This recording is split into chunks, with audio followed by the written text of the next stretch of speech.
بسم اللہ الرحمن الرحیم۔ اللہ تعالیٰ نے سورہ نحل آیت 90 میں فرمایا، جس کا مفہوم ہے بے شک اللہ حکم فرماتا ہے انصاف اور نیکی اور رشتہ داروں کے دینے کا، اور منع فرماتا ہے بے حیائی اور بری بات اور سرکشی سے۔ تمہیں نصیحت فرماتا ہے کہ تم دھیان کرو۔ اس آیت کے مفہوم سے ہمیں پتہ چلتا ہے کہ رشتہ داروں کے ساتھ صلہ رحمی اور حسن سلوک کرنے کے کیا فضائل ہیں۔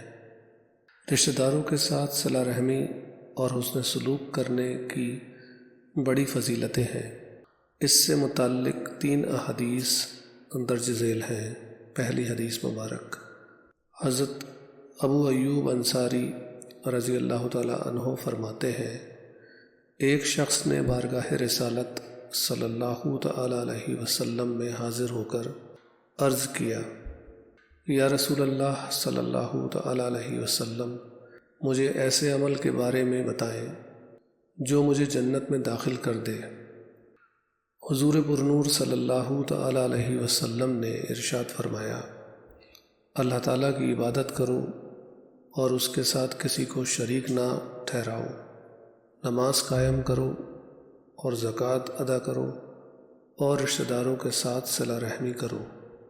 دوسری حدیث مبارک، حضرت عبد الرحمن بن عوف رضی اللہ تعالی عنہ سے روایت ہے، رسول اللہ صلی اللہ تعالی علیہ وسلم نے فرمایا، اللہ تعالیٰ ارشاد فرماتا ہے، میں اللہ ہوں اور میں رحمان ہوں۔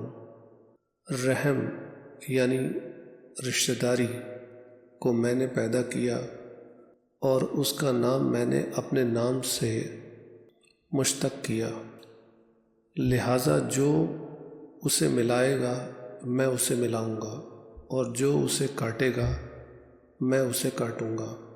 تیسری حدیث مبارک، حضرت عاصم رضی اللہ تعالی عنہ سے روایت ہے، نبی اکرم صلی اللہ تعالی علیہ وسلم نے ارشاد فرمایا، جس کو پسند ہو کہ عمر میں درازی ہو اور رزق میں وسعت ہو اور بری موت دفع ہو، وہ اللہ تعالیٰ سے ڈرتا رہے اور رشتہ داروں سے سلوک کرے۔ اللہ تعالیٰ ہمیں رشتہ داروں سے اچھا سلوک کرنے کی توفیق عطا فرمائے، آمین۔